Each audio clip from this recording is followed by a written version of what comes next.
வணக்கம். நான் ஜெயலக்ஷ்மி ஜெயா சர்வா astrology research சென்டர்லேருந்து இந்த பதிவு வசந்த நவராத்திரி 2026 7வது நாள் காளி பூஜை பண்ண போகிறோம். குறிப்பாக பார்த்தீங்கன்னா எதுக்காக இந்த காளி பூஜை பண்ணுறோம் அப்படின்னா, எல்லாருக்கும் இருக்கக்கூடிய முக்கியமான பிரச்சனை பயம். அது மரண பயமாக இருக்கலாம், எதிரிகள் பற்றிய பயமாக இருக்கலாம், எதிர்காலத்தை பற்றிய பயமாகவும் இருக்கலாம். ஸோ உங்கள் மனசுக்குள்ளே எந்த விதமான பயம் இருந்தாலும் சரி, அந்த பயத்தை போக்கக்கூடிய சக்தி இந்த கருமை நிறம் கொண்ட கொடூர முகம் கொண்ட அகோரமாக இருக்கக்கூடிய இந்த காளிக்கு உண்டு. காளி அதோட உருவத்தில் நிறைய சூட்சுமங்கள். ஆனால் இது தெரியாமல் நம்ம காளி வழிபாடை ஸ்கிப் பண்ணுறோம். பட் காளி வழிபாடு மாதிரி ஒரு ஸ்பெஷலான வழிபாடு இருக்கவே முடியாது. எப்படி உங்கள் அம்மா நீங்கள் ஹெல்ப்னு போய் நின்னாலே இமிடியட்டாக தன்னுடைய சுகதுக்கங்களை கூட பார்க்காம உங்களுக்கு உதவி பண்ணுவாங்களோ, தன்னை வருத்திக்கிட்டு உங்களுக்கு உதவி பண்ணுவாங்களோ, அப்படிப்பட்ட ஒரு தெய்வம் தான் காளி. அம்மாவுக்கு ஈக்குவலான ஒரு தெய்வம் காளி. ஸோ அதனால தான் இந்த வாராகி வழிபாட்டில் காளி வழிபாடுமே ஒரு முக்கியமான வழிபாடு. அதே மாதிரி நிறைய குடும்பங்களில் இருக்கக்கூடிய முக்கியமான பிரச்சனை சாபம், பழி, கர்மக்கடன், பரம்பரை தடை, கண்ணேறு, கண் திருஷ்டி, மனநச்சு, அதாவது மனசுக்குள்ள இருக்கக்கூடிய அந்த பயம், பொறாமை, எதுவாக இருக்கட்டும், ஆசை, பேராசை, எப்படி இருந்தாலும் சரி எல்லாமே மனநச்சு தான். இது எல்லாத்தையும் நீக்கக்கூடியவள் இந்த காளி. காளியோட உருவத்தில் பார்த்தீங்கன்னா இந்த மண்டையோடு போட்டிருக்கோம் அம்மா. ஆனால் அந்த மண்டையோடுங்கிறது அச்சர மாலை. இது நிறைய பேருக்கு தெரியறதில்ல. அதே மாதிரி நாக்கு வெளியே தொங்கிட்டு இருக்கும். அது என்ன அப்படின்னு பார்த்தீங்கன்னா சிம்ம முத்திரை அது. ஆனால் இதெல்லாமே நமக்கு அந்த சூட்சுமங்களே தெரியாமல் நம்ம பாட்டு என்னென்னவோ புரளிகள் நிறைய பேசிக்கிட்டு இருக்கோம். ஒரு நாள் காளியை பற்றி விவரமாக ஒரு நாள் நம்ம பேசுவோம் வாய்ப்பு கிடைக்கும் பொழுது. இந்த காளி வழிபாட்டில் பொறுத்தளவுக்கு ரொம்ப ப்ளஸ் என்ன அப்படின்னா, நீங்கள் அந்த இன்னைக்கு இந்த ஒரு வழிபாடு பண்ணுறீங்க அப்படின்னா இமீடியட்டாக உங்களுக்கு ரிசல்ட் கிடச்சிருங்க. ஸோ அதுதான் பாசிட்டிவ். அதே மாதிரி இதுக்கு முன்னாடி வசந்த நவராத்திரி நான் செலிப்ரேட் பண்ணலைன்னா கூட இந்த அடுத்து வரக்கூடிய ஒரு 3 நாள் வழிபாடுமே தாராளமாக எல்லாருமே செய்யலாம். ஒரு வழிபாடோ இல்லை 3 வழிபாடும் கூட செய்யுங்க. ஏன்னா ரொம்ப ஒரு சூப்பரான வழிபாடு. இந்த 3 நாள் வழிபாடு அவ்வளோ ஒரு வலிமையான வழிபாடு. முதல் நாள் காளி, அடுத்தது செல்லியம்மன், அடுத்த நாள் சாமுண்டி. இந்த இந்த 3 வழிபாடு மாதிரி ஒரு ரொம்ப சூப்பரான வழிபாடு வேறு எதுவுமே கிடையாது. ஏன்னா அவ்வளோ அற்புதமான ஒரு வழிபாடுகள். முக்கியமாக பார்த்தீங்கன்னா வெள்ளை கலர் ஆடையை இன்றைக்கி நீங்கள் எல்லாருமே காளிக்கு கொடுத்துருங்க.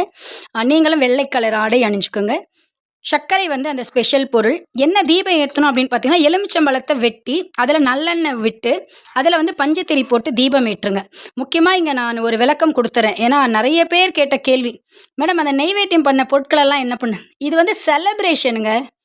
எல்லாரும் பாருங்கள், இந்த வசந்த நவராத்திரி ஈவன் தோ ஒரு ஸ்பெஷல் பூஜை பண்ணுறவங்க கூட சரி, யாருக்குமே ஃபாஸ்டிங் கிடையாது. ஏன்னா மார்கழி நோம்பில் நம்ம ஃபாஸ்டிங் இருந்துட்டோம். இப்போ அம்மனுக்கு எல்லாத்தையும் கொடுத்து நீயும் சாப்பிடுமா நானும் சாப்பிட்றேன். செலிப்ரேஷன். ஸோ செலிப்ரேஷன்னா என்ன? கொண்டாடணுங்கிறதுக்காக தான் வெரைட்டியாக அம்மாவுக்கு நிறைய கொடுக்குறோம். அதை நம்ம சாப்பிட்ணும். இந்த சாமி நேரத்தில் எனக்கு ரொம்ப ரொம்ப கஷ்டமாக இருந்துச்சு. மேடம் அம்மனுக்கு வச்ச அந்த தோசையை நான் என்ன பண்ணுறது? நீங்கள் சாப்பிடுங்க. எதை அம்மனுக்கு படைச்சாலும் நம்ம தானே சாப்பிடுவோம். செலிப்ரேஷன் டைம், அதனால தான் வெரைட்டியாக செய்கிறோம், வெரைட்டியாக கொடுக்குறோம், நம்ம சாப்பிட்றோம். அந்த பாலை என்ன பண்ணுறது? பால் நீங்கள் குடிங்க. எல்லாமே நெய்வேத்தியம்ங்க. அது சர்க்கரையாக இன்றைக்கி சர்க்கரை வைக்கிறீங்களா, அந்த சர்க்கரை இனி வரும் காலங்களில் உங்கள் சமையலில் யூஸ் பண்ணிக்கோங்க. ஸோ தயவு செய்து வெட்டு பரிகாரம் மட்டும்தான் நீங்கள் தூர போட வேண்டியது. அதில் நிறைய பேரோட மேடம் அன்றைக்கி எலுமிச்சம்பழம் வெட்டி போட்டேன், அதை நான் என்ன பண்ணுறது? பூசணிக்காய் வெட்டி போட்டேன், அதை நான் என்ன பண்ணுறது? இந்த தேங்காய் தீபம் ஏற்றினேன், அந்த தேங்காய் என்ன பண்ணுறது? நெய் என்ன பண்ணுறது? இதெல்லாம் வெட்டு பரிகாரம். வெளியே போட்டுருங்க. டஸ்ட்பினில் போடுங்க, இல்லை முச்சந்தியில் போடுங்க, இல்லை தெருவில் போடுங்க, வாசலில் எங்கேனாலும் போடுங்க. சில விஷயங்கள் மட்டும் நான் ஸ்பெசிஃபிக்காக சொல்வேன், கால்படாத இடத்துல போடுங்க. இதில் இப்போ இந்த வாட்டி எதுவுமே நான் அப்படி சொல்லவே இல்லை. எல்லாமே வெட்டு பரிகாரம், 2-3 வெட்டு பரிகாரம் தான் சொல்லியிருக்கேன். ஸோ இதெல்லாம் தயவுசெய்து தூர போட்டுருங்க. டஸ்ட்பினில் போட்டாலும் குப்பை தொட்டியில் போட்டாலும் ஒரு பிரச்சனையும் கிடையாது. ஸோ நிறைய சந்தேகங்கள் வருது. ஸோ சில விஷயங்கள் வைக்கணும் அப்படின்னா நான் ஸ்பெசிஃபிக்காக சொல்லுவேன். இல்லை அப்படின்னா நீங்கள் ஜென்ரலாக ஒரு வெட்டி போட்டோம்னா அது வெளியெடுத்து தானே போடுவோம். ஒரு நாள் கழித்து வெளியெடுத்து போடுவோம், அவ்வளோதான். ஸோ நிறைய பேர் சேவ் பண்ணியிருக்கீங்க. தயவுசெய்து அது எல்லாத்தையும் எடுத்து டஸ்ட்பினில் போட்டுருங்க. சரிங்களா? ரைட்டு. இன்றைக்கி புதுசாக ஒரு அகல் விளக்கு சேர்க்கணும். ஏற்கனவே 2 விளக்கு உபயோகப்படுத்திருப்பீங்க. நிதும சுதுமினிக்கு ஒரு விளக்கு, வாராகிக்கு ஒரு விளக்கு. இன்றைக்கி இந்த விளக்கு என்ன அப்படின்னு பார்த்தீங்கன்னா, எலுமிச்சம்பழத்தை கட் பண்ணி அந்த விளக்கு மேலே ஒரு விளக்கு தான் நீங்கள் வைப்பீங்க. சரியா? ஒரு விளக்கில் நல்லெண்ணெய் தீபம் போட்டு, இன்றைக்கி ஆக்சுவலி 3 தீபம். என்ன அப்படின்னு பார்த்தீங்கன்னா, எலுமிச்சம்பழத்தை வெட்டி 2 தீபம் போடுவீங்க. ஒரு அந்த ஆஃபில் நல்லெண்ணெய் விட்டு ஏற்றுங்க. இன்னொன்று புதுசாக காளிக்குன்னு ஒரு அகல் விளக்கை நம்ம ஆட் பண்ணணும். அதில் சேம் நல்லெண்ணெய் பஞ்சத்திரி தீபம் தான். ஸோ இன்றைக்கி 3 தீபம் இருக்கும். முக்கியமாக எதுக்காக இந்த 3 தீபம்னா, இந்த 3 தீபத்தை பார்த்து ஒரு 9 மினிட் ஃபிக்ஸ் பண்ணிக்கோங்க.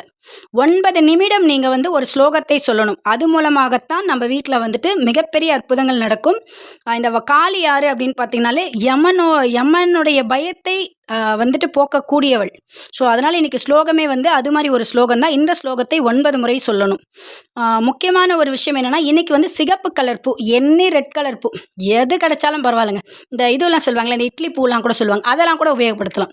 இன்றைக்கி எனி சிகப்பு கலர் பூவை நீங்கள் யூஸ் பண்ணலாம். ஸ்பெசிஃபிக்காக எதுன்னு கிடையாது. ஏன்னா காளியை பொறுத்தளவுக்கு இந்த காட்டு பூலாம் ரொம்ப நல்லா வேலை செய்யும். ஸோ அதனால் எல்லா பூவுமே நீங்கள் உபயோகப்படுத்தலாம்.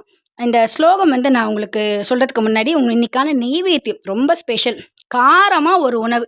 ஸோ அந்த கார குழம்பு வைங்க. அதில் எல்லா காய்கறிகளும் போடுங்க. வேர்க்கடலை, மொச்சை, இது மாதிரி எதனாலும் போடுங்க. சப்போஸ் எதுவுமே எனக்கு கிடைக்கல மேடம், வெறும் உருளைக்கிழங்கு போட்டு காரக்குழம்பு வைங்க. அவ்வளோதான். ரொம்ப சிம்பிளான வழிபாடு. நான் சொல்லக்கூடிய பொருட்கள் எல்லாம் கிடைச்சதுன்னா பண்ணுங்கள். எதுவுமே இல்லைனாலும் உங்ககிட்ட என்ன கிடைக்குதோ அதை வைங்க, ஒரு பிரச்சனையும் கிடையாது. இன்றைக்கி வந்து கருப்பு கலர் சார்ந்த பழங்கள், கருப்பு திராட்சை வைங்க, கருப்பு பேச்சம்பழம் இருந்தால் வைங்க, இல்லை உலர் திராட்சையில் கருப்பு கிடைக்கும். ஸோ அது மாதிரி கூட கருப்பு திராட்சை வாங்கி வைங்க. ஃப்ரெஷ்ஷாக இருந்தாலும் ஓகே, உலர்ந்த திராட்சையாக இருந்தாலும் ஓகே. அதுக்கப்புறம் வந்துட்டு இன்றைக்கி வாழைப்பழம் வைங்க. முடிஞ்சால் நேற்று நான் சொல்லியிருந்தேன் இல்லையா, அன்னாசி, தர்பூசணி, அதுக்கப்புறம் பப்பாளி, இது 3ல் நான் நேற்று ஒரு பொருளை வச்சுட்டேன். இன்றைக்கி நான் வைக்காத பொருளை வைங்க. ஏன்னா பெரிய பழமாக கொடுக்கும்பொழுது காளிக்கு அது பிடிக்கும். இந்த பழத்தெல்லாம் தயவு செய்து நீங்கள் சாப்பிடுங்க. அம்மாவுக்கு வைக்கிற நைவேத்தியம் எல்லாமே சாப்பிடலாம். சரியா? ரொம்ப ஸ்பெஷலான ஒரு வழிபாடு. இந்த ஸ்லோகம் இதுதான். ஓம் யமரூபிணி வாராகியை நம. ஓம் யமரூபிணி வாராகியை நம.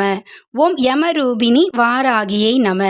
ஓம் யமரூபிணி வாராகியை நம. ஓம் யமரூபிணி வாராகியை நம. ஓம் யமரூபிணி வாராகியை நம. ஓம் யமரூபிணி வாராகியை நம. உங்களுக்கு இந்த வீடியோ பிடிச்சிருந்தா லைக் பண்ணுங்கள், ஷேர் பண்ணுங்கள், மறக்காமல் நம்ம சேனலை சப்ஸ்கிரைப் பண்ணுங்கள். வாராகி யாகத்திற்காகவும் ஜோதிட ஆலோசனைக்காகவும் நீங்கள் எங்களை தொடர்பு கொள்ளலாம். ஜெயலக்ஷ்மி ஜெயா சர்வா அஸ்ட்ராலஜி ரிசர்ச் சென்டர் 9710484640. நன்றி, வணக்கம்.